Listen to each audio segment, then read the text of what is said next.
Well. Chandler, hello. Hello. We are here today to do a true crime deep dive. We don't do true crime very often, but every now and then a case comes across our desk and we have to do a deep dive on it. So today, that is what we were doing. Yes, Chandler. This case is so interesting. Without further ado, we are getting into the death of John O'Keefe. Now, what is very, very crucial in this case is none of it honestly makes a ton of sense. And I think you go into it thinking, like, of course the girlfriend did it. And the woman who's on trial right now is named Karen Reed. And we're going to get into all about who these people are and what's going on. But I felt like I kind of started reading about it and I was like, of course I know what happened here. Right. And then I get like 60 seconds in and I'm like, what happened? I have no idea. I'm so glad you brought this up because I had the exact same experience. You told me we were going to be recording this deep dive and I was like, okay, true crime, I'm fairly interested in that and those types of things. And then I read an article about it and I was so gripped. Within 3 paragraphs, I was like, oh my gosh. Cut to me yesterday at a wedding, celebrating love, celebrating friendship, where I am literally walking them through the case detail by detail to like the 8 people at our table. Like it has been on my mind this whole weekend because it is so fascinating. Well, that's good. You should be perfectly prepared for today's recording. So I love it. And I'm sure that was perfect wedding conversation. Yeah. Okay, so without further ado, let's get into the basics of who John O'Keefe and Karen Reed are. And the way we're going to go about this is really just try to lay it out in the most logical, clean, articulate way. Because what I found when I was actually looking for information on this case is there actually aren't that many what I think are really cohesive, comprehensive summaries. And so that's what we're going to try to do. There's a ton of really intense deep dives on it, like day by day recaps of the trial. So after this episode, you'll know everything you need to know. And then if you want, you can kind of go off and dive even further into this case. Yeah. Another thing I'll say is that there is a kind of a big cast of characters and it can get kind of confusing. So I think that when we post this episode, we should post this chart of characters because I think that would help. That's a chart we have that we're referencing in this deep dive. So people know who we're talking about and how they're all like related to each other. So yeah, stick with us. If you get confused with the names, don't be too hard on yourself because I also got very confused as I was reading this. And even after I'd listened to a couple of podcasts, I was like, wait, who is that person? So just bear with us and you might want to reference the chart we've posted with this episode. And we're going to try to clarify as we go along. Right. Okay. So without further ado, the death of John O'Keefe 101, this mystery that is unfolding in real time. So here are the basics about John O'Keefe and Karen Reed. Officer John O'Keefe was a 16-year veteran of the Boston Police Department. So the thing about John O'Keefe, and I really want to start with the victim in this case and the person who is deceased. He sounds like one of the most stand-up, wonderful men. On this podcast, and Chandler especially, there can be some man-hating happening. And that does not apply to the valiant man that John O'Keefe seems to have been. So, yeah. This isn't just because, he was a civil servant. Would we call a police officer a civil servant? I'm not sure. Maybe. Yes, definitely. Remember the time that there was that murder outside Dad's office building and those police officers showed up and they were like just the most valiant, courageous courageous men. Yeah. And women defending. Soldiers. I know. But I just honestly, I have never respected and just felt more protected than when those brave men came to the scene of an active shooter near Dad's office. That we were all so much respect. Watching. Yeah. And these people really put themselves in the line of duty. So absolutely a civil servant. And he was really known for his dedication to his work and family. Yes, Chandler? What I'll say is I think what makes this case really complex and baffling is that this deals with potential corruption within a police department. And that's what really undercuts, the man that John O'Keefe was. So John O'Keefe was known for being a wonderful, wonderful man. He had been living in Canton, Massachusetts since 2014, and he was actually raising his niece and nephew after his sister died of a brain tumor and her husband died of a heart attack 2 months later. So the Ugh. kids, their ages are 16 and 13 at the time of John's death, and they affectionately called their funkle, their fun uncle, by the nickname JJ. For the Aw. past 2 years, he has dated a woman named Karen Reed, who is the primary suspect and who is being charged with his murder. He was only 46 years old when he died. So, who is Karen Reed? Karen Reed is a 44-year-old equity analyst living in the Boston suburb of Mansfield, 10 miles away from John. She is listed as being on the faculty in the finance department of Bentley University as an adjunct lecturer, a position she has held for more than 13 years. So, she's an accomplished, very astute financial professional and scholar. She has worked in equity research in the tech sector for Fidelity Investments for more than 14 years. She lived in Mansfield, but spent much of her time at O'Keefe's helping with the kids. So they originally dated in their 20s, but then they broke up and they reconnected during the pandemic. All right. Okay, so let's get into the crime and the day where all of this took place.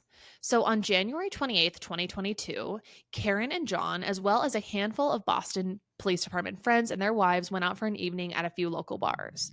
After last call, the group headed to Brian Albert's home. He's another Boston Police Department So this is the sergeant. Boston Police Department. I don't know, maybe it's like Canton was a town within like the Boston Yeah, area, I think it's like kind of like New San York Clemente City. in Orange County. It's like, Yeah, totally. So after last call, the group headed to Boston PD Sergeant Brian Albert's home to continue the gathering in the early hours of January 29th. So basically they're all out on, the night of January 28th, and they want to keep the party going at Brian Albert's house. So sometime during that time, tragedy struck and John ended up dead.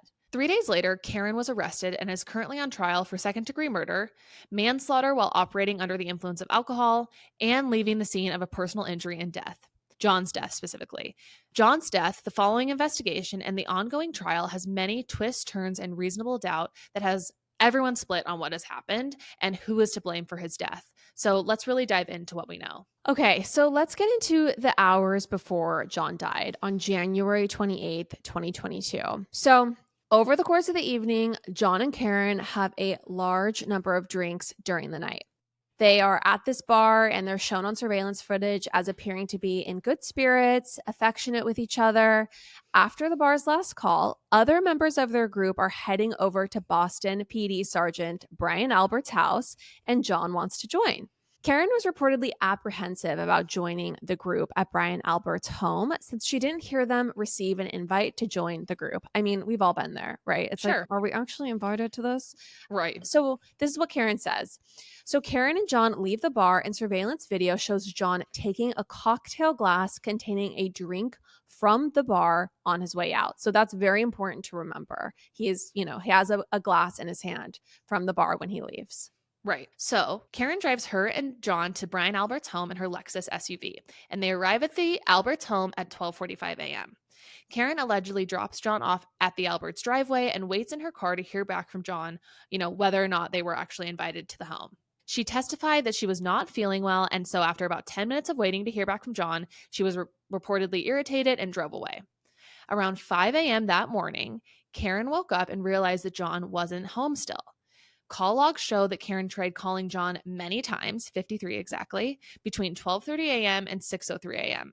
She called Jennifer McCabe, who is Brian Albert's sister-in-law. Okay, Brian Albert, the house that they're all at. She calls his sister-in-law, Jennifer McCabe, who was with the group the previous night, to see if she knew where John was. Jennifer did not know where John was. So then Jennifer calls Chris Albert's wife, Julie, to see if she knows where John was. This show is sponsored by BetterHelp. Thank you for mentioning that, Chandler, because I want to talk about the benefits of therapy today. And I want to illustrate the benefits of therapy in one simple sentence. There's one co-host on this podcast who regularly goes to therapy, and there's one who does not. And I think it's pretty obvious without even saying which is which. The way that Lauren needs BetterHelp is really out of this world. Yes, I go to therapy. I love it. It's an extremely important part of my life and my routine. And it's just so helpful to be able to talk through whatever I have going on in my head with a professional. I think that you really are so evolved and you have so much personal growth because you do dedicate yourself to making yourself a better person, and therapy is an integral part of that process for you. So, all you need to do is fill out a brief questionnaire to get matched with a licensed therapist with BetterHelp. And it's very easy to switch therapists if you're not feeling it with one person. I think that's a really important part of what BetterHelp offers because it's not going to be a perfect fit with every therapist and you really want to find the right person. It's entirely online. All jokes aside, there have been times in my life where I have needed therapy and it truly has been life-saving for me. And I'm just thrilled that people can get the help that they need from the comfort of their own homes. Yeah, if you're new to therapy, I think BetterHelp is a great place to start because it's very easy to get started. So everyone, visit betterhelp.com/stunning today to get 10% off your first month. That's BetterHelp, HELP.com/stunning. So I'll just say here, she calls the brother. So Brian Albert's brother is Chris. The Brian Albert is the house they were at. She calls his brother's wife, Julie, to see if she knows where John is at this time. Yeah. Karen told Jennifer and Julie that John didn't arrive home last night and that her memory of the night before is bad, since her last memory was at the Waterfall Bar the night before. So she doesn't even remember the driveway necessarily. Karen allegedly said she was worried he might be dead. So then, together, Karen, Jennifer, Julie, and Carrie Roberts, who is a lifelong friend of John's, go looking for him around 5:30 a.m. Yeah, I think that I'm interested, curious for your thoughts on this. I mean, you pull up to a house, your boyfriend, you've both been drinking a lot. You spend 10 minutes waiting in the car for him to tell you whether you're invited or not. And then you're just like, whatever, I'm over this, I'm leaving. That sounds like maybe kind of reasonable to me. Like, I can kind of imagine, like, maybe he was so drunk because she's just like, he forgot about me and I don't even want to go anyway. So I'm Yeah. just leaving. Yeah. Yeah, definitely. I think what is a little bit odd to me is maybe even looking for him this soon. This is what strikes me Mm. as odd because I think when you're out, a night of heavy drinking, your boyfriend doesn't come home with you. Like, wouldn't you just kind of assume, like, oh, he probably crashed somewhere and his phone's probably on Do Not Disturb or something? And I think what helped me sort of understand why she went to go look for him is in one of the podcasts I was listening to, the person said that because he was such a dedicated uncle to his niece and nephew, and they had had this tragedy of both their parents being lost, like he wouldn't have just forgotten to call or forgotten to say, hey, I'm not going to make it Mm. home. Karen, I guess, was immediately very worried because she just knew that that was out of character for him to just like not come home at all or not say something about it. Yeah, and I think it just depends on who the person is, right? Because, like, on some level, I think, like, maybe if you're Stassi on Vanderpump Rules and Bo doesn't gonna come home, you assume that he slept the night as shorts and Right. sandals. But if you're in your late 40s, financial professional, and your, like, Boston PD boyfriend doesn't come home, maybe there's less of that going on. So that makes sense, and that's great context. So according to Carrie Roberts, who is one of the women who Karen called to go looking for John, Karen was so drunk the previous night, this is what Carrie says, that she told Carrie in the morning she didn't remember anything from the night before, but that she wondered if John was dead or got hit by a snowplow, and that she still seemed drunk that morning. That was Carrie's impression of Karen and the things she said. So before Karen, Jennifer, and Carrie found John's body, Carrie told police that Karen showed them her cracked right taillight, saying she had no idea how it happened the night before. So the taillight is also an important piece of this Yeah. puzzle. So they arrive outside the home of Brian Albert, where she went to drop off John the night before. And soon Karen spots John's cold body covered under 6 inches of snow. This caught the other women by surprise. Since none of the other women could spot anything in the snow, Karen quickly gets out of the car and finds him under 6 inches of snow. John's eyes are extremely swollen. He has cuts on his face, his head, and his right arm. His clothes are soaked with blood, and he had blood and vomit on his face. So Karen lays on top of him and tries to give him CPR. She lays on top of him to, for warmth. And the group calls 911. When the paramedics arrived, she allegedly said something like, I hit him, or could I have hit him, multiple times. As expected, Karen is absolutely hysterical during this time. Jennifer McCabe reports that Karen asked her to Google how long you have to be left outside before you die of hypothermia. This is important to remember that Jennifer says that Karen asked her to Google this. So after this, John was taken to the hospital where he was pronounced dead. Karen went with the police to have her blood alcohol content tested. So a few interesting things. It's like, okay, she knows exactly where he is. On some level, you're like, okay, so she called the girlfriends to go with her because she doesn't want to be like upon the scene by herself. She like wants witnesses. And then also, like, she knows exactly where he is under the snow and they couldn't have seen. It makes you just think, like, of course, like, Yeah. she knows exactly what happened here. I mean, also if she's saying things like, "Could I have hit him?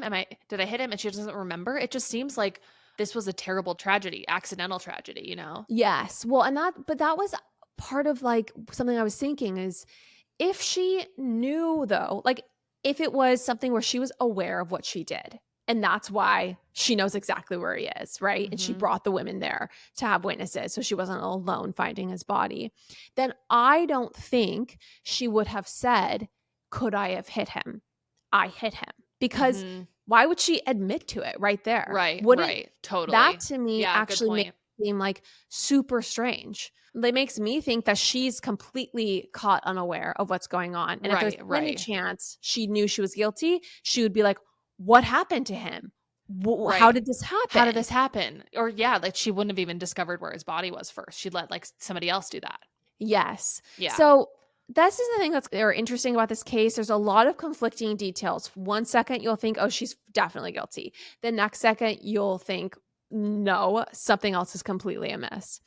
Okay, so the prosecution, known as the Massachusetts Commonwealth or just the Commonwealth, this is who is indicting people. It's basically like whenever, and I think that sometimes this kind of gets confusing when you're listening to true crime stuff, but you know how, like, in the Jen Shaw case, it was the people versus Jen Shaw. Like, if Right. you commit a crime, if you kill someone or commit a fraud case, like, you're really committing a crime against the community. And so Mhm. the prosecution will represent the people in this case who want justice. And specifically in this community, that would be the Massachusetts Commonwealth or just the Commonwealth. So the prosecution is saying that Karen backed into John with her car in a fit of rage in the early morning hours of January 29th and then drove off, leaving him to die in the snowbank on the freezing Massachusetts night. They are citing Karen's cracked taillight as prime evidence that she backed into him. Okay, so Karen's defense. The defense is saying that Karen is innocent and that she is being framed for John's murder, and that there is a massive police cover up going on by Massachusetts State Police. The defense alleges that Karen dropped John off at the home of Boston PD Sergeant Brian Albert. Then he went inside the home and was killed either by Brian Albert's dog or by someone who was at Brian Albert's home early that morning. You might think, like, okay, that sounds really far-fetched. Like, the Boston Police Department are creating a conspiracy to frame Karen Reed for the murder of John O'Keefe, when it's like, you drove drunk. Like, are you kidding me? You had a broken tail light. You Mhm. went straight to his body. But just keep listening, everyone. So here's the evidence from the scene. John's body had significant injuries. There were several cuts on John's right forearm, two swollen black eyes, a bloody nose, various cuts to his face, a large laceration on the back of his head, defensive bruises on the backs of his hands, and multiple skull fractures that resulted in bleeding on his brain. The doctor said his pancreas was dark red, indicating hypothermia. The medical examiner reported that his injuries took place prior to the hypothermia. The blunt force trauma and brain bleeds rendered John incapacitated and unable to move. Interesting here. You might want to note that there's really nothing below the waist that is noted here. It is all like neck up. So I think that's interesting because, if she ran him over, he would have injuries, to his lower extremities or to at least his chest. And, if that is what killed him, you would think that Yeah. he would have injuries below the neck.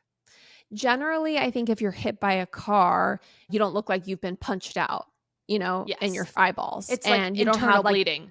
You don't have like defensive bruises on the backs of your arms like you were defending yourself. Yeah, Like, or I'm sorry, the exactly. backs of your hands. That doesn't make any sense. You would have, I think, injuries to your trunk, to your abdomen, Right. to Right. where a car would hit a body. Hmm. So, and that's why this is not a simple case. Before we move on, Chandler, can we discuss the gorgeousness that is Clean Simple Eats protein powder, my favorite protein powder on God's green earth? Lauren, this protein powder is the one we have been drinking since college, since the days where, we shared a little apartment. And just like our love for each other, we don't plan on stopping loving Clean Simple Eats anytime soon. Here's the deal, everyone. Someone messaged me. They're like, "No, really, is Clean Simple Eats that good? Like, is it good? Or are you just BSing us?" I swear on my unborn child's life that Clean Simple Eats is truly delicious. Okay, I don't even care about the ingredient quality, but their ingredients are clean and grass-fed. Hmm. And more importantly to me, it tastes like a Frosty, a Wendy's Frosty, but it's a gorgeous protein drink. I mean, I don't even think about the taste of it, if that makes sense. Like the taste is so perfect and delicious and consistent that I don't even like Yes. think about the taste. Like it's just like, oh, I know this is going to be good. It's a treat. It's a treat. It's wonderful. It's 20 grams of protein per scoop, 110 calories. We love it. Our favorite flavors are the Simply Vanilla and the chocolate brownie batter, as well as the mint chocolate. I think you love, Lauren. Yeah, I love the mint chocolate. It tastes like a thin mint frosty. Just blend it with ice and water or maybe a little milk. You guys go to cleansimpleeats.com, use code POPApologist for 10% off. Truly, it's my secret weapon to getting enough protein and feeling amazing, and it tastes delicious. Popapologists, 10% off. So let's get into another huge piece of evidence, which is Karen's car, Karen's Lexus SUV. So the collision reconstruction team, when they were processing Karen's Lexus, noticed broken glass fragments on the rear bumper that could be a match to the cocktail glass John took from the bar, shattered rear taillights that were missing, red and clear plastic, various scratches and dents, a large scratch and a minor dent on the right side of the rear taillight, plus chipped paint near the bumper. They also tested the car's backup camera, which was confirmed to be working. So if Karen put the car in reverse, the car would have shown John in the rearview mirror, and the warning sounds would have alerted her that something was behind her car as well. So the crime scene was reconstructed, and according to the prosecution, the Commonwealth, that's prosecuting Karen Reed, the crime scene reconstruction data indicates that her car reversed 60 feet at a speed of 22 miles per hour around the time she was believed to have struck John with her car. So, another piece of evidence and context is that John's niece and nephew were interviewed, and they reported that John and Karen were having problems with their relationship. According to the niece and nephew, who lived with a couple, the two had been fighting a lot and had a quote toxic relationship. Yeah, and evidence from John's phone bears this out. So, messages from John's phone indicated that he wanted to break up with Karen. There's a voicemail message from Karen on his phone saying that she hates John. All right. Additionally, his phone data doesn't show him going into the Alberts home, which has been a key part of the prosecution's evidence. So it's like if you're saying that no, he went in there and they beat him up and killed him and then put him outside for his body to freeze, how does that make any sense if his phone doesn't show data that he went inside? However, apparently this isn't the most reliable data point because in densely populated areas, phone towers aren't known to be that reliable for measuring locations with that much precision. So it's kind of like maybe Well, not. you also think about like when you go to zoom in on your friends on Find My Friends. Like, Mhm. I live in the same building as one of my close friends, and we just look like we're on top of each other. You can't really tell how far apart we are from each other. You can't really see 10 feet difference or anything like that. Or 20 feet. Yeah. Right, right. So another part of this is John's Apple Health data. So Karen's defense argues that John's Apple Health data shows him taking 80 steps and climbing the equivalent of 3 flights of stairs at the Alberts property. Again, we don't know how precise this data is, but clearly he was alive and taking steps post getting out of the car. Yeah, and we don't know how reliable it is, but I will say like it's interesting that this Apple Health data says he climbed 3 flights of stairs and like if she just dropped him off and then backed over him with her car, there would be no flights of stairs recorded on that Apple data that I know of. Right. Yeah. So that part is Yeah. very interesting. So Karen's blood alcohol levels on the morning of January 29th, she was measured to have still a blood alcohol content of 0.08, meaning, the night before when she was driving, she was much more intoxicated, probably 0.13 to 0.29 when she was driving away at 12:45 a.m. And it kind of comes out. She says she had 4 drinks, but they look at surveillance footage from the bar, and she had about 9 drinks that night. I just have to say really quick, I do not understand the drinking and driving here. Like, what?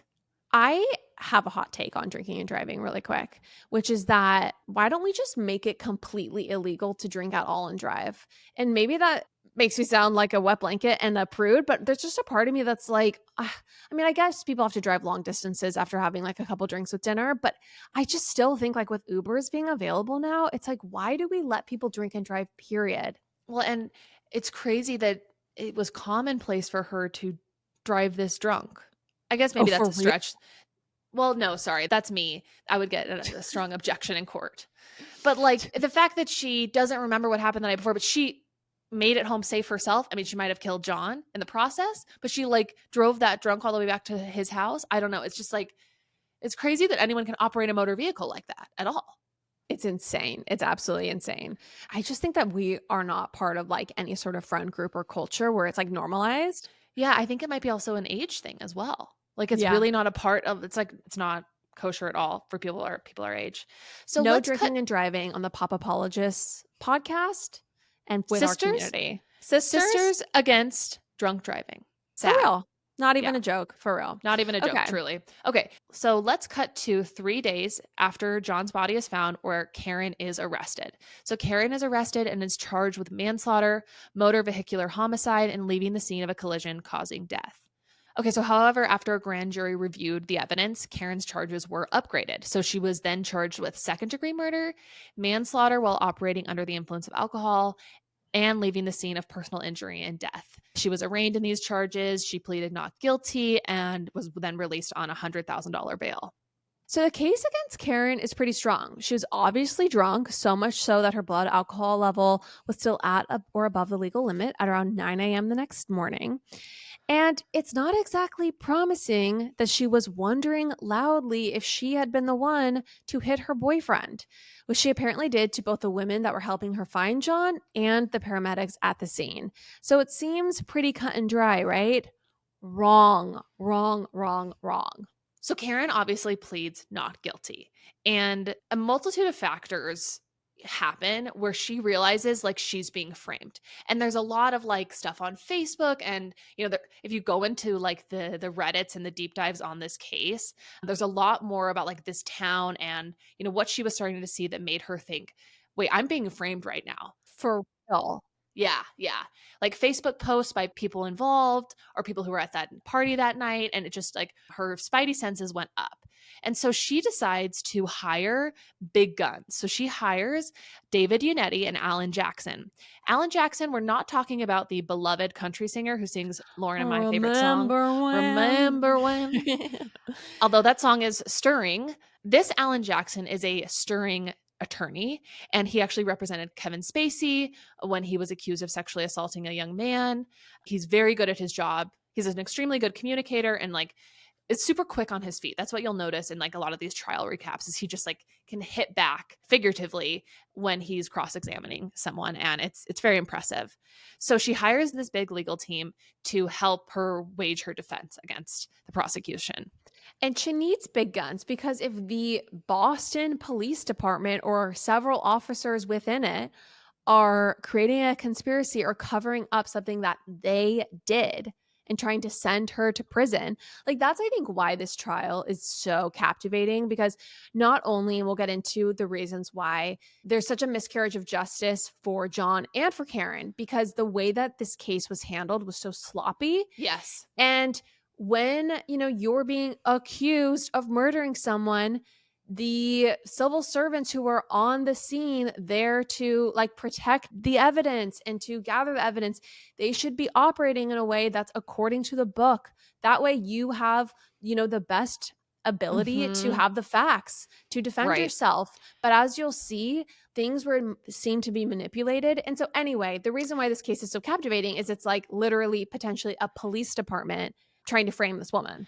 Yeah, and I think as we get into some of these details and if people do their own research, as they say, you're just going to be baffled by how this case was mishandled. And, at times it's like, was this just a stupid blunder, of them collecting evidence in the wrong way? Or was this intentional? Were they trying to be sloppy so that the evidence wouldn't hold up or that, they could manipulate it like you're saying? Exactly. Okay, so it all seems pretty far-fetched. Obviously, Occam's razor would suggest that Karen and her boyfriend, who were not getting along, the kids say they have a toxic relationship, all things, would point to that she just did this, that she backed over him, she left him to die in the cold, and this woman should be locked away for life. However, there is enough evidence here that would suggest that at best, some very poor police work happened. And at worst, there is a massive police cover up. So here's a clip where Karen's being asked why the police would try to cover up a crime. You're alleging that law enforcement officials in this state committed murder and that they're covering it up. Why would they want to be involved in this? Because he's dead. I think things went too far. It was late. There was alcohol involved, but they're all family. And there's many of them involved. Also, I want to just restate here. They went after this bar to another police officer's home. So the fact that this crime occurred right outside of a police officer's home, ostensibly where there should be a lot of people who know how to handle this type of situation, and that there are grave miscarriages of justice, like over and over again, it just really feels like it wasn't accidental. Okay, so this is what the prosecution is saying. So this is the prosecution's case. They say there's no evidence that John ever went into Brian Albert's home that night. There are 11 witness statements from all the people there who report that John did not enter the home. So the prosecution says, listen, it's a simple story. Obviously, Karen hit him with her car. She put it into reverse and violently hit him and then left him for dead. No one from the group inside Brian's home was aware that John was outside, injured in the snow, and Karen knew exactly where his body was and led the other women on a wild goose chase of sorts before arriving at Brian Albert's home, knowing exactly where he was going to be. Okay, so this is what Karen's defense is saying. Karen is innocent and that she had no criminal intent, that she actually saw John enter Brian Albert's home that night. They also suggest that John could have had a physical altercation with someone at Brian Albert's home. There was a group of people there that night, and we'll uncover more of who was there as we go on. But, basically somebody who was at that party, or maybe a group of people who were at that party, got into it with John. And one of these people that they suggest is 18-year-old Colin Albert, who's Brian's nephew. John had previously had an argument with Colin, and the argument kind of amounted to Colin telling John to, quote, go fuck yourself, and doing some littering in John's front yard. There are photos of Colin taken shortly after John died, where Colin had scrapes and bruises on his knuckles. Well, and I just want to say, I'm going to cut in here really quick. I haven't seen anything in any of my research that Karen had any indications that she had anything on her knuckles. So that's interesting too, right? And he did have defensive bruises on the backs of his hands. Yeah. John did. Also, Colin sort of seems to be a little bit of a punk who isn't super polite and doesn't have much respect for the rules. So the defense is saying that Colin doesn't think he's going to get in any trouble and sort of feels untouchable because there's a lot of people, including his father, uncle, and a few other people in his family and in his close circle who are all police officers. Yep. And they also suggest that John's injuries were not consistent with him being hit by a car, but appear to be from a fight of sorts. And Karen's statement saying, I hit him, the morning they found John's body were not actually statements, but they were questions. Did I hit him? Did I hit him? I mean, I can't believe this woman was driving when she was blackout drunk, but it's not that hard to get blackout. It's something I've realized. And anyway, I just think that the part where she's questioning if she hit him, I keep going back to that. You just wouldn't do that if you thought you were guilty. Also, if you're having a hysterical moment where you have just laid on top of your boyfriend's body to try to revive him, and you're realizing that he's in the same spot where you thought you left him last night and now dead, maybe you're just having this hysterical breakdown of could I have hit him? Did I hit him? How did this happen? No, this absolutely. was 5-6 hours ago. So continuing on with what the defense is saying, they are alleging a huge police cover-up and framing of Karen Read involving state and local police. They believe that 11 people inside that house have all conspired together with law enforcement to cover up John's death. Additionally, there is video surveillance of her backing her car out of the driveway in the early hours of January 29th, when she woke up, realized John wasn't home. And in the video, she's backing out of her driveway and she seems to get extremely close to John's SUV. And I watched the video actually last night with Ben, and we both felt like the car wiggled a little bit. So it's very probable that she could have actually, tapped his bumper, and that's when the broken taillight happened, not earlier that morning when she left and, I guess potentially could have hit John. So what's really interesting here, everybody, is that with this video surveillance footage where we see the car get tapped, Karen's car, after the police arrive on the scene and everything, her car is actually then taken. I think actually they drove it back to her place. And then later on in the day, it's taken to the police department to get processed as evidence, right? And the video footage of it at the police department, there's a certain amount of time that is fully missing from the record. And recently in trial, that part of the footage actually came back, and they were like, well, we actually now have this footage, because people are suspicious that maybe her car was tampered with, in order to try to plant evidence or whatever. And the crazy ass thing is that the video footage has been tampered and it has been warped to now be inverted. So basically they play the video footage in court, and Karen looks at her family while they're playing it and she goes, it's on the wrong side. And if you look at the video, like police is spelled backwards. And so it's like they doctored the video. It's really nuts. They also apparently did not submit the video in discovery. So they did not give her team, her defense attorneys, the ability to review it and to know it was coming, which is not the judge admitted it, which is crazy. You shouldn't be able to admit evidence that's not admitted into discovery. So both teams should be able to prepare for trial adequately and with the same evidence. So yeah, very, very interesting. I mean, you guys, as we go on, as you dig more into this case, there are so many things where stuff is missing. Ring camera footage is somehow missing. Videos have been deleted. And just so many holes where it feels like people were intentionally trying to hide evidence. I don't know, the deeper you go into it, the more it does feel like a cover up. And it does feel like people were conspiring against her.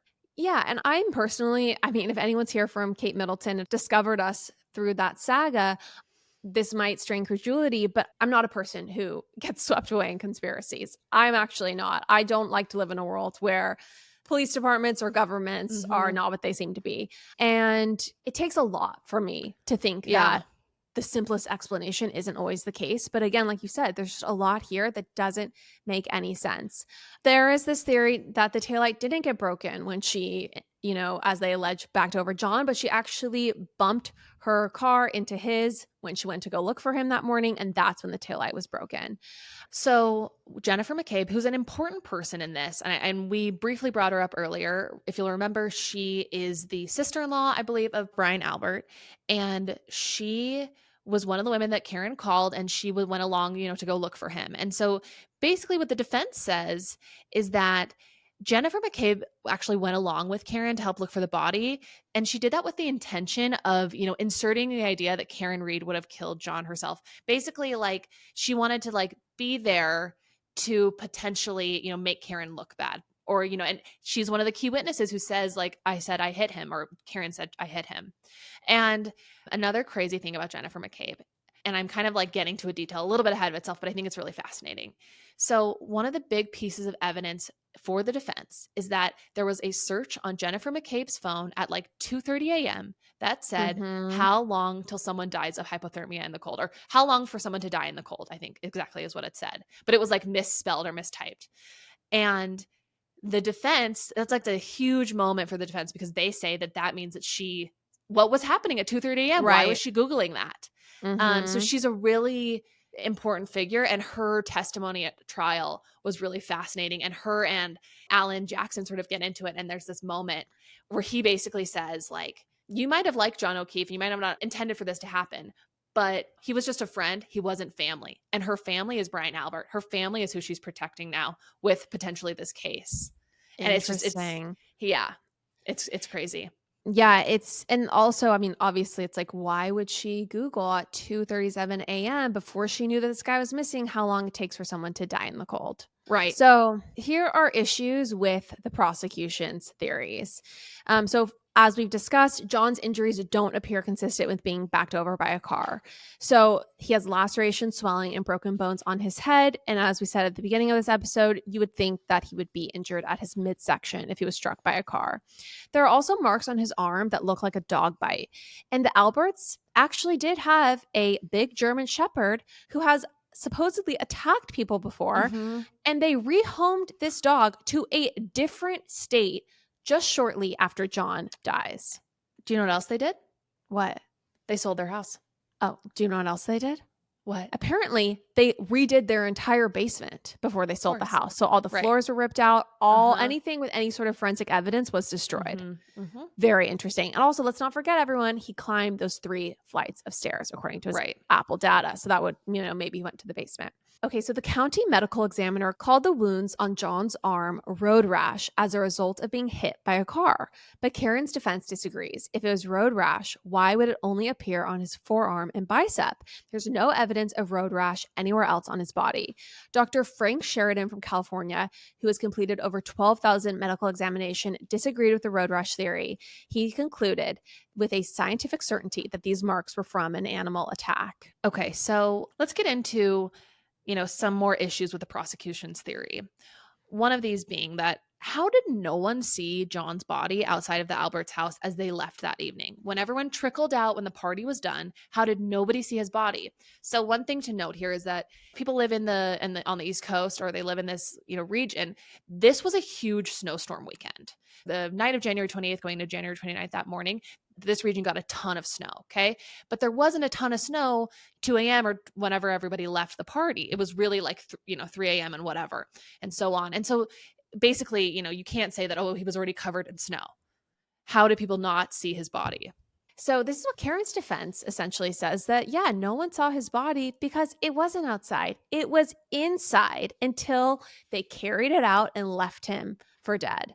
Also, investigators never searched the inside of the Alberts' home. I mean, that's insane, okay? Someone dies, they're dead on the lawn, and it's like, oh, we don't need to go in the house. We're good. Presumably as well, it's not like that was just a random house, and he was on the side of the street. That was like the house where he was supposed to have gone that night. Like the house was fully a part of the story. So the fact that the house was never processed as a crime scene itself, or at least searched in any way, is so suspicious. Also, once again, these are all police officers. This is a police officer's home. You would think that he would be like, yeah, you come in. Let's see if there's any clues here. What, if his hands were clean. So let's go back to Jennifer McCabe's internet search, where she said how long to die in cold at 2:27 a.m. the morning of January 29th, hours before Karen realized John was missing. Why would she type that? Why would she need to know that information? The prosecution previously reported that Jennifer McCabe was asleep at that time. However, her Apple Health data says that she was up all night and that she was on her phone searching at 2:27 a.m. So the way that the prosecution tries to explain this, and I'm pretty sure they got probably, some iPhone expert or whatever to say this, but basically their explanation is that there was a glitch of some sort, making it seem that that search was at 2:27 when it was actually made at 6 a.m. on the 29th when she was with Karen. So, later that morning when Karen's trying to revive John and to ask her to search that. But that because she was using that tab that she had maybe had open earlier in the night, that's why the search appears to be from earlier that night. And Karen's attorney, Alan Jackson, or actually maybe it was Yannetti, but let's say it's Alan Jackson because I think he's you my have favorite. A hard on for Alan Jackson. I do. He essentially obliterates that argument that Jennifer wasn't using her phone at 2:27. Jennifer's phone shows searches at 2:27 a.m., 6:23, and 6:24 a.m. with variations of how long to die in the cold. Jennifer McCabe also searched how long to digest food in between searches about hypothermia. She also deleted a ton of texts and calls from Brian Albert that night. She was apparently on her phone basically all night, so she didn't sleep that night.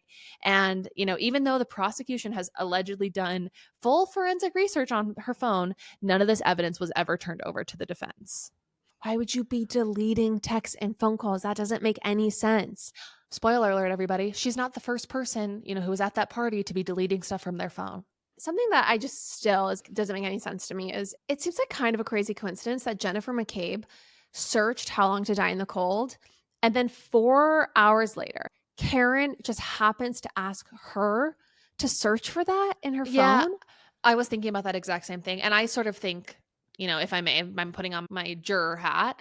I don't know, this is all allegedly, but I think that she maybe is making that up. But does Karen say, I didn't ask her to search for that? I mean, Karen hasn't taken the stand, but we don't know. Right. Okay. Interesting. I don't know. The other thing is I just can't imagine this whole scenario, but let alone being like, hey, can you Google this? Right. I mean, but also I kind of can at the same time being like, if you're frantic, So some more evidence that suggests a cover up. And this is where you guys are just going to be like completely baffled. So there's camera footage all around the Alberts house, which would normally clarify what happened that night. And, everyone and their dog has a Ring camera these days, but conveniently, the footage from when, a lot of this stuff might have taken place is all missing. Additionally, the police chief in Canton lives across the street from Brian Albert. How amazing. There's all these police people in the neighborhood, but his camera is also not available for any use. It's not available. I don't really know what not available means, but it's not available. Wait, I'm so sorry. I'm so sorry. This guy has cameras all around his house, but there's footage missing. It's not available. It's crazy. And. So another piece of footage missing that I've already talked about is the hour between when Karen's car was towed to the police station and then checked into the police station. Interestingly enough, that's right around the time the police found the red and clear plastic from a tail light on top of the snow. According to lead investigator Michael Proctor's affidavit, the detective said he arrived at Karen's parents' house at 4:30 p.m. and then towed her car at 5:30, but her parents' security footage, as well as the police report, showed that these times were wrong and that Karen's SUV was actually towed closer to 4:12. So there's a 78-minute discrepancy that would have left him alone with the car with plenty of time to break her taillight and plant the pieces at the house for the team to find it when they arrived at 5:45 later on that day. And apparently there's a key witness who is going to come forward who is going to testify about Karen's vehicle being in police custody and the information that the cameras mysteriously cut out for 42 minutes. So here's a clip regarding that. We have a law enforcement witness who will testify to seeing Chief Kenneth Berkowitz and Brian Higgins alone with Karen Reed's vehicle on the afternoon of January 29th of 2022 for, quote, a wildly long time. So is this a name that's been in the materials? Is this a name known to the Commonwealth? Or Yes. Is this somebody new? Okay. We've now received video surveillance from the Canton Police Department that shows that there is an interior camera in the Sallyport garage where the car was housed. But during the exact time that third-party officer indicates that Berkowitz and Higgins were in the Sallyport together, the video mysteriously cuts out for 42 minutes between 5:08 and 5:50 p.m. And just to be clear here, we never get to see the condition of the taillight when it's brought into the garage. When we do see the car, we see it after Brian Higgins, Chief Berkowitz, Michael Proctor, and Yuri Buchnick have all had access to it. At 5:36 p.m., the car pings that it's arrived in the Sallyport. That's during the missing video. Okay, so a little bit more about this taillight. So the fragment of Karen's taillight, which supposedly proves that she had hit something, wasn't found until hours after the scene had been processed and Karen's car had been in their custody. Why did they go back after they'd already spent nearly 2 hours combing the snow for evidence? Why did they go back? To go look for something else. What's more interesting is that the tail light was found on top of a bank of snow, but it had snowed almost 6 inches that night, mostly after the time Karen Reed would have left. So why was it on top of a snowbank? I mean, if he was under a layer of snow, why wouldn't the tail lights that were, broken at the time of his accident also buried under snow? Doesn't make sense. It doesn't make any sense. It's like the sloppiest cover up as well. It's like, let me just go toss the broken tail light over there. Where my head is at as an audience member, like maybe they just think we don't even have to do a good job of covering this up because we're all buddy. We're buddy with everybody in this case. Also, you guys, Brian Higgins, who is another member of the Boston Police Department, was at the house partying. He went at 1:30 a.m. into work that night. He decided, I'm going to go do some administrative work at the police station, really on a Saturday night after you've been getting drunk with your friends. On an early Saturday morning. I just, Brian Higgins, he's such a dedicated police officer. And it's interesting because another police officer from that night was also, calling him at 2:22 a.m. The police officer, who went to go do admin work, Brian Higgins, needed to talk to his other friend from the police, Brian Albert, that night. But they both... The owner of the home. Yeah, but Brian Albert, I guess, claims to have been asleep at that time. Okay. Yeah. Why are they calling each other, Chandler? That doesn't make any sense. Also, everyone, don't forget that around this exact time when Brian Higgins is at the police station catching up on administrative work after partying, Jennifer McCabe's phone Googles how to die in the cold at 2:27 a.m. Something I'm very curious about, though, is what was he doing at the police station? Like, what was he getting something? Like, if it was a cover up, I don't know. That's just a curiosity I have. It's honestly such a good question. There were many phone calls early in the morning of John's death between people who were at the home, allegedly. So there's calls between Brian Albert, Brian Higgins, Kevin Albert, Brian's brother, former Canton Police Chief Brian Berkowitz in the early hours of January 29th. In cross-examination, Brian Higgins denied having phone calls with any of these men, specifically Brian Albert, during the morning of January 29th. However, when he was informed that there was data showing that the calls had taken place, Brian Higgins says, oh, it must have been a butt dial. Now, when he was first confronted, Brian Higgins first tried to claim that it had to have been a butt dial. That term butt dial is used by many of the Commonwealth's witnesses to explain the many calls between them and among them, and I've never seen a case where there have been so many butt dials, to be frank. But Mr. Higgins was already locked in. He already testified his phone was on the bedside table. His butt was in the bed, the phone was in the table. The two could not have met, Your Honor. There was no possibility of a butt dial. And then Higgins admitted that.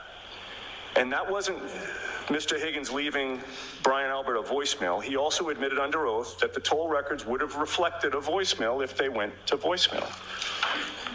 He admitted that to call Brian Albert back, he would have had to first reach for his phone, then unlock it with the passcode or Face ID. Then he would have to press on Brian Albert's number. And that is exactly what he did. And he testified that that was what he did. He also testified that nobody from the Commonwealth, not Trooper Proctor, not ADA Lally, no one has ever asked him about that phone call from Brian Alberts to Higgins, or the return phone call from Higgins to Albert lasting 22 seconds.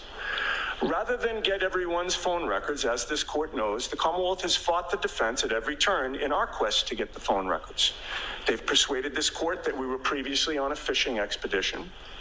To the extent the court once thought otherwise, it is clear this is no longer a fishing expedition. We do not have to go fishing to wonder anymore whether calls were made.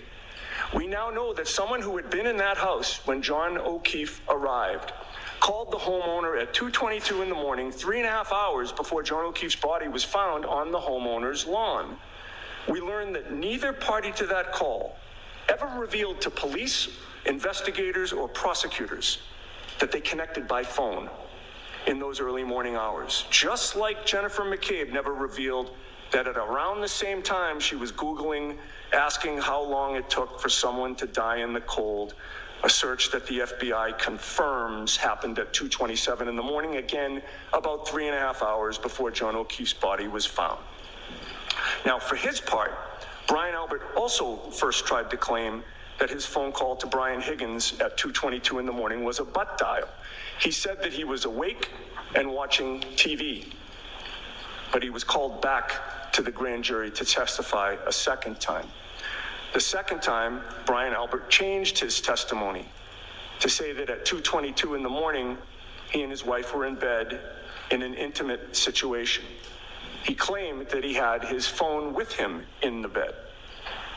So now he's claiming that it was during that intimate situation with his wife that he supposedly butt dialed Brian Higgins. He had no explanation, however, for how his phone picked up when Higgins called him back 17 seconds later. He had no explanation for the 22-second phone conversation that followed. And it's worth noting that Higgins testified he never heard any intimate noises on the other end of the line either. Brian Albert tried to maintain that he butt dialed Higgins. But again, that would mean that his butt also answered the phone when Higgins called back, and it doesn't make any sense. Both men denied talking to each other despite being confronted with that mountain of evidence by federal prosecutors. It's just crazy because so many of these people are like, oh, it was a butt dial. What? Well, Also, I know how apparently- iPhones work. Like, you can't just like accidentally butt dial people like this. Yes. It's the most unfortunate butt dial I've ever heard of.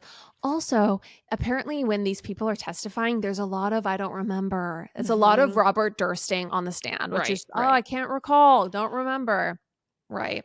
So why are these calls so important? They're important because they take place 5 minutes before Jennifer McCabe's alleged 2:27 a.m. Google search of how long to die in the cold. Why was someone Googling that in the middle of the night? Once again, we ask. This is where Ben and I were driving in the car listening to a podcast about this, where both of us just fully stopped, looked at each other, and we're just like, the case closed, which is that Brian Albert got rid of his phone 1 day before receiving a data preservation notice, which is basically like, do not get rid of your phone. Like, it might need to be used for evidence. So Brian Albert responded that his phone was failing and that he needed to upgrade it and that the timing was just a mere coincidence. This guy is like a veteran police officer. He should know how like these things work. And he also just happened to do it the day before he was going to get this preservation order. There's also something very suspicious about the way this phone came to be gone, okay? Because I don't know about you, Chandler, but if I get a new phone, there are two things that happen to my old phone. One, it remains in a drawer. And all my old data is still on it. Two, I hand it to the wonderful, strapping young man or woman at the Genius Bar, okay, as I'm upgrading, or I mail it to Apple. Yeah. But he like destroyed it, like broke it in half or something. And and like destroyed the SIM card. Right. Do you know who else though was in the mood for an upgrade? Brian Higgins. Brian Higgins got a new phone too. Everyone in this town loves to get new phones. And do you want to know how he got rid of his phone? He wanted to make a day out of it. So he drove to a military base outside of local police department and state police department jurisdiction where, it's very hard to get a search warrant or whatever because it's a military base. And he physically destroyed the SIM card and the handset separately. Then he changed numbers and carriers. Not suspicious at all, Brian. I'm so sorry, but it's just like obvious. No one changes their phone number. The only reason you change your phone, I've had the same phone number since I was like 16. Why would you drive to a military base to like dismember your phone? I've also never covered up for a murder. Yeah. Okay. But I've also never destroyed any of my old phones. And I probably should, given the embarrassing poetry that they contain. All right. So also the handling of the evidence, I want to ground everyone again in the fact that all these people are police officers, was so poor. And you would think that police officers stumbling upon a crime scene would know what to do with it. But these men, rather than treating the evidence properly and putting like evidence on the snow in official crime scene bags, which offer sterile conditions and secure sealing, they decided to just use some red Solo cups. To collect blood. Mm-hmm. Yep. Also, one of the key investigators is named Michael Proctor. And one of the things that comes out in this case is that this guy clearly hates Karen Reed. And there are text messages from the lead investigator, Michael Proctor, to his friends. So from this guy to his friends on his personal phone that make fun of her, like make fun of the fact that she has Crohn's disease, make fun of her looks, call her a whack job. I'm sorry, if someone's investigating your case, they should be impartial. They should not be making fun of your like chronic illness. Have you read these texts? Yeah, they're atrocious. They're atrocious. And I like don't even want to share them because they're so atrocious and so awful. It's horrific. I mean, what I will say is there's one in particular where he's talking about how he searched her phone and his friend says, asked him about searching her phone or whatever. And he goes, yeah, no nudes yet. Haven't found any nudes yet or something. And it's just like, what?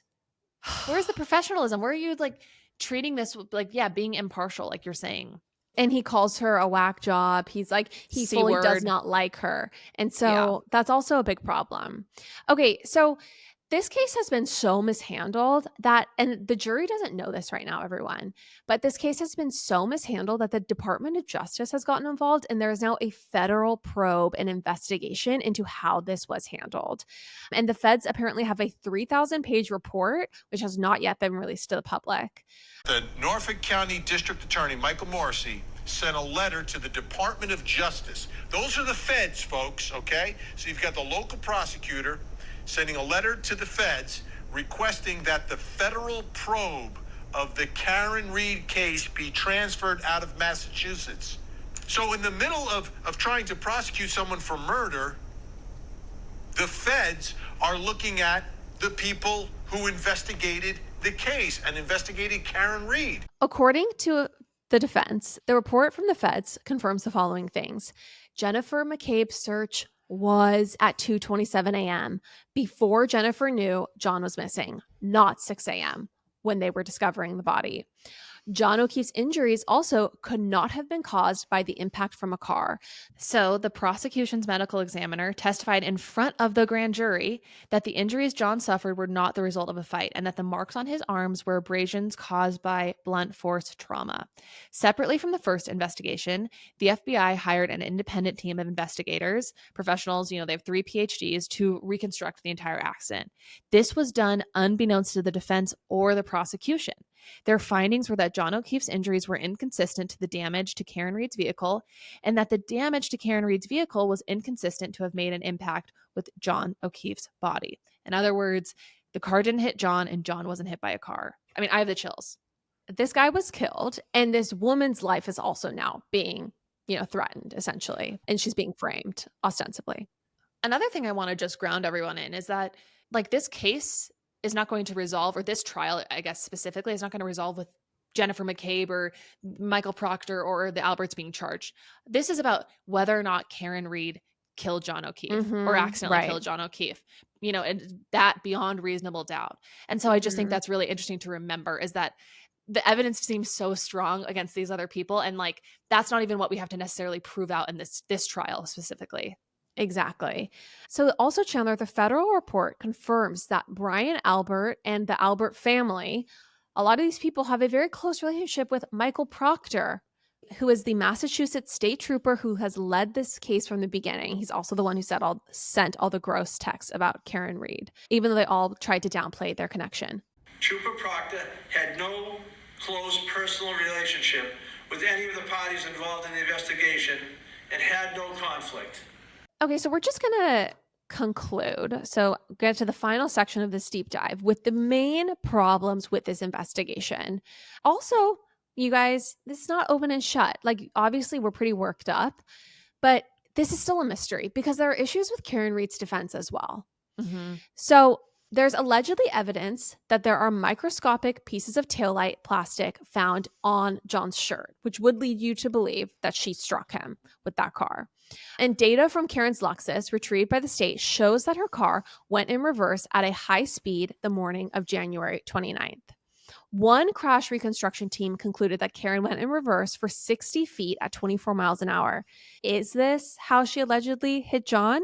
The medical examiner testified in front of the grand jury that the injuries on John O'Keefe were not the result of a fight and that the marks on his arm were abrasions caused by blunt force trauma. Obviously, the FBI's investigation does not support this theory. The prosecution also reports that there's no dog DNA found on John's body or clothes. The prosecution also claims that John's hair was found in the taillight and that the taillight was found in John's shirt. We need to ground ourselves as well, though, that we're in a situation where when they went to examine the car, there's some missing footage. There's some missing video surveillance. So it's and also evidence could very much be planted in this case. So a Massachusetts state police trooper who specializes in crash reconstruction reported that John's injuries were consistent with being hit by a car at the speed Karen's vehicle was going when it was reversed. So this is what he says. He said the lacerations to the arms from the taillight, the dent with the scratches where his hand could be, those are something that would be consistent in this particular case with striking the Lexus. So this is obviously in contrast to what the medical examiner for the defense said, saying that those injuries would not be the result of being struck by a vehicle. I think it's really tricky with this case because I feel like there are just so many different experts saying completely different things. And then there's also really bizarre evidence that doesn't seem to add up. I mean, I think that's one of the difficult things about any case, honestly, is it seems like each party can always get a expert witness to testify according. And if we remember Johnny Depp's case with Amber Heard, both had expert witnesses that testified to their own stories. Right. So it's tricky. Everyone, Karen's story also had some changes to it. So John's niece, who Karen woke up early that morning, she had her niece call Jennifer McCabe, because I think the niece is the one who had Jennifer McCabe's phone number. So Okay. the niece who overheard, I think, Karen talking to Jennifer McCabe says that Karen changed her story multiple times when she was on the phone to her that morning, that she had different reasons as to why she didn't go into the Alberts' home with John. She said that she had a stomach ache, and she's also said that, she and John had an argument. The defense's theory hinges on John having gone inside the house, right? However, according to a statement from Norfolk District Attorney Michael Morrissey, cell phone data from John's phone found on the grass beneath his body show that his phone never entered the house. We did go over that, but we're just going to repeat it. Additionally, others in the home are saying that Colin Albert left the house around 12:10 a.m., well before John would arrive. And if you'll remember, Colin is, potentially the individual that people think John had beef with and who could have hurt John. Who had the bruises on his knuckles. Yes. But one thing to say is that there's no video footage, even though Brian Albert has all these cameras, and these are the same people who had all these feverish middle of the night phone calls to each other, and the one guy goes off to do some suspicious admin work, and the same people who destroyed their phones. So it's like, okay, they say he left at 12:10 a.m. I mean, that's even to myself even kind of suspicious. It's like, really, how do you remember that it was 12:10 when he left? Right. So another piece of this is that Karen has insisted that her and John were in a loving relationship, but evidence from John's phone shows that she called him over 50 times that night, leaving furious voicemails and screaming that she hated him. Potentially, she was furious and worried that she couldn't get in touch with him for hours after dropping him off. Another part of, sort of the cracks in John and Karen's relationship is relating to Brian Higgins, who's the ATF agent who was in that house that night. He was potentially having an affair with Karen, or at least they were exchanging flirtatious text messages. He voluntarily gave authorities his phone, I think right during, the beginning of the investigation and right in the, the midst of everything happening. And they retrieved 56 pages of text between him and Karen Reed, some of which a source with knowledge of the messages has characterized as romantic in nature. One highlight from their messages indicated that they had maybe kissed a few weeks before John's death. Interestingly enough, the prosecution was able to get his text from Karen, but then Brian Higgins destroyed his phone later before things were going to be, examined by everyone else. So that's interesting that they were able to see his exchanges with Karen, but everything else was, he destroyed his phone before they could get access to that.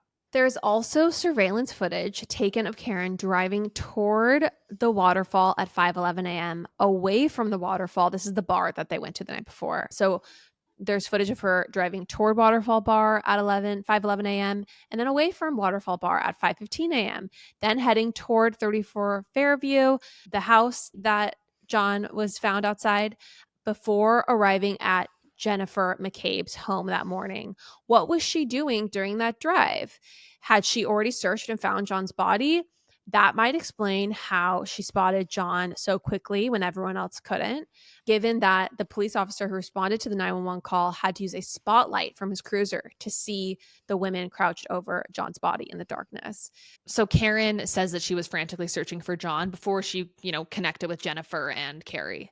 Which I will say, for me, like if Kagan's missing, I'm not calling people before I'm leaving. Like I'm leaving my home. I'm out on the street. If my kid's missing, I'm gone. And then I'm calling you once I'm on the search already. I'm hitting a parked car because I'm so frantic. Yes. So Absolutely. Prosecutors have been prohibited from fully analyzing Karen's phone contents because it contained privileged communication between Karen and her lawyer, who she called a few hours after John died. So data in her phone could help explain John's Ring camera system that registered 15 events between 6 p.m. the night he died and 6 a.m. the next morning, yet there's no video of Reed's arrival back home that night. So there's some Ring camera footage missing from Karen's phone too. It's so strange. Also, John O'Keefe's DNA, one of John's hairs, as well as a fingerprint from two unknown individuals, was found on Karen Reed's taillight. The defense doesn't seem worried about this development. Karen's attorney said it was planted on the vehicle. I mean, it was. The question is, how did that magic hair survive a 30-mile drive through a blizzard? Obviously, there is so much to this case. I mean, this trial has had so many big revelations, and we haven't even heard from everyone yet. So we're still waiting to hear, testimony from the medical examiner on the case. We're also waiting to, find out the content from Karen's voicemails when she tried to call John all those times that night, and testimony from Karen Reed. We don't know if she'll take the stand, but it will be very interesting to see if she does.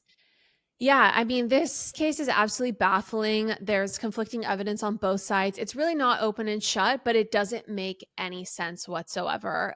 So we're glued to it. It's absolutely fascinating. Thank you so much for listening. And we'll be, following it really closely. Yeah, it's just truly such a mystery. So I will be following this very closely, and we will do our best to keep everyone updated. And with that, we will catch you next week. Love you guys. Bye. Bye.